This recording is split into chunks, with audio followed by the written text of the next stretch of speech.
everyone, here we are with General Training IELTS Task 2.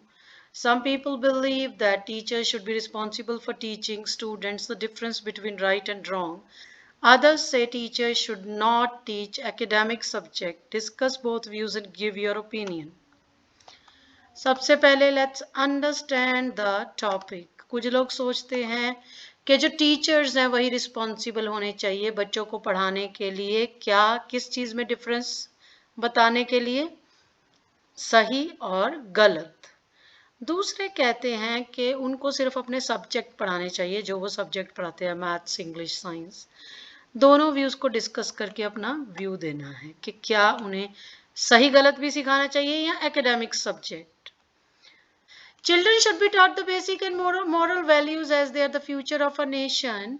Some people think that teachers must teach students about the distinction between right and wrong, while others believe they only have the responsibility of teaching subjects and curriculum. I support the former view and will discuss reasons for it in the following paragraph.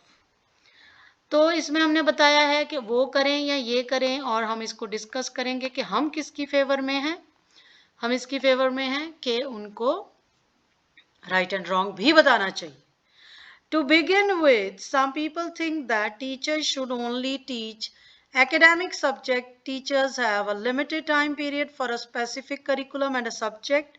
There is a tough competition these days and it is difficult to spend time on extra activities. तो सबसे पहले हम क्या बात कर रहे हैं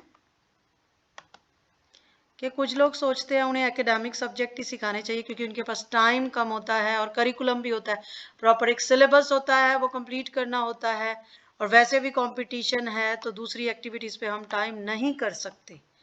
If teachers spend most of the time while teaching moral values, they will not be able to cover the entire syllabus of their subjects and student will get fewer marks. अगर वो इसी सिखाने में लगे मॉरल वैल्यूज़ तो उनके पास time कम हो जाएगा, उन बच्चों का स्कोर नहीं आएगा. और एग्जाम्पल क्या दी है कि अगर बच्चे एक्सेल करना चाहते हैं एकेडमिक्स में, उनको स्टडीज़ पे फोकस करना होगा, उनको सारे डाउट सब्जेक्ट से क्लियर अपने दूर करने होंगे, जिसके लिए ऑलरेडी टाइम बहुत लिमिटेड होता है.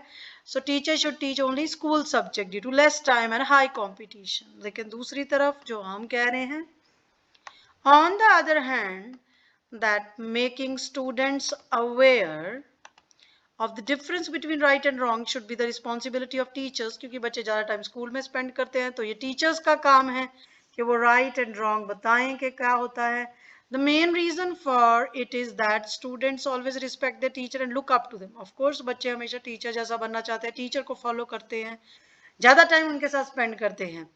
Children spend most of their time in schools and teachers act as role model. ये हम already बता चुके हैं.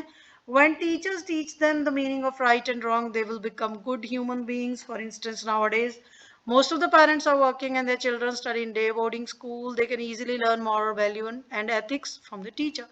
आजकल आपको पता है वर्किंग पेरेंट्स हैं तो बच्चे ज़्यादा टाइम डे बोर्डिंग स्कूल्स में, तो ऑलमोस्ट उनका होल डे ही स्कूल्स में जाता है, तो उनकी सारी लर्निंग होनी ही स्कूल से है, तो उनको वही मॉरल वैल्यूज सीखनी चाहिए और सिखानी चाहिए. In conclusion, I restate that teaching the difference between right and wrong is the responsibility of teachers because children spend most of the time with them. हम इसी बात पे ही अपना फॉर्म रहे हैं कि ज़्यादा टाइम वो बच्चे टीचर के साथ स्पेंड करते हैं और वैसे भी उन्हें रोल मॉडल मानते हैं, तो सही गलत का फ़र्क भी उन्हें स्कूल टीचर ही बताए. Thank you.